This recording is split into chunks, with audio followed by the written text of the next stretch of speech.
Understanding play hardball in English. Hello everyone, in today's video, we're going to dive into a popular English phrase, play hardball. This phrase is widely used in various contexts, and understanding it can really help you in both casual and formal English conversations. So, let's get started and unpack what it means to play hardball. Before we understand what play hardball means, it's helpful to know where it comes from. This phrase has its roots in American baseball, where hardball refers to the hard, leather-covered ball used in the game. In contrast to softball, which is considered a gentler, less competitive form of the game, hardball is associated with seriousness and competitiveness. Now, when someone says they're going to play hardball, they're not talking about playing a game of baseball. Instead, this phrase is a metaphor used to describe a tough and compromising or aggressive stance in negotiations or dealings.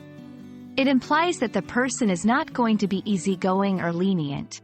They're ready to fight hard for what they want. To understand better, let's look at some examples. 1. The union is playing hardball in the salary negotiations, refusing to back down on their demands.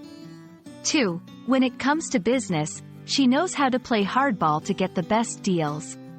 In these sentences, play hardball is used to convey determination and a no-nonsense attitude in achieving goals or in negotiations. It's important to know when it's appropriate to use play hardball. This phrase is best used in contexts involving negotiations, business, or situations requiring strong resolve. However, it might not be suitable in informal or personal situations, as it carries a connotation of being unyielding or tough. That's all about play hardball. Now you know that this phrase is more than just a sports term. It's a metaphor used to describe a tough stance in various situations. We hope you found this explanation helpful. Stay tuned for more interesting English language tips. And don't forget to practice using play hardball in appropriate contexts. See you in the next video.